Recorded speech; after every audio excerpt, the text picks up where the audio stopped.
உலகத்தில் எங்கேயும் நடக்காத ஒரு விசித்திரமான ஒரு கூட்டணி, இந்தி கூட்டணி புதுச்சேரியில் இருக்கு.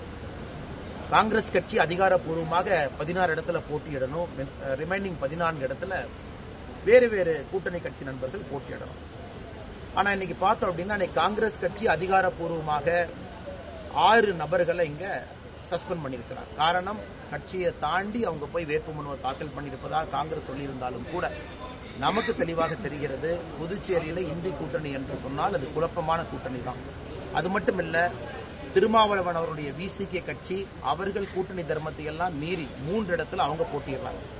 மார்க்சிஸ்ட் கம்யூனிஸ்ட் கட்சி கூட்டணி தர்மத்தை மீறி அவர்களும் 3 இடத்துல போட்டியிடுறாங்க.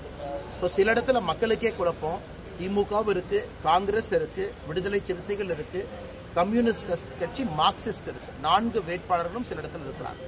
அப்படி இருக்கும் பொழுது எப்படி இந்த இந்திய கம்யூனிஸ்ட் மார்க்சிஸ்ட் என்று சொன்னது போல அவங்க 3 இடத்துல இருக்கிறாங்க.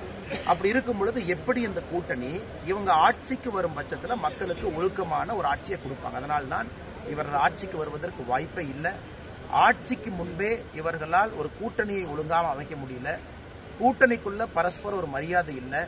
30 தொகுதிகளும் கூட இவர்களுக்குள்ள இடஒதுக்கீடு செய்து அந்த பேச்சையே அவங்களால காப்பாற்ற முடியல. எப்படி இவர்கள் 5 வருட காலம் மக்களுக்கு ஆட்சி கொடுப்பாங்க? அதனால் கூட்டணி அமைப்பதிலே தோல்வி, வேட்புமனு தாக்கல் செய்வதிலே தோல்வி, எல்லாவற்றிலும் இந்தி கூட்டணி தோல்வியை சந்தித்திருக்கக்கூடிய இந்த கூட்டணி என்பது நமக்கு தேர்தல் நாள் என்று வாக்கு எண்ணிக்கையும் பொழுது மிகப்பெரிய தோல்வியை சந்திப்பாங்க. எந்த மாற்று கருத்து இல்லை.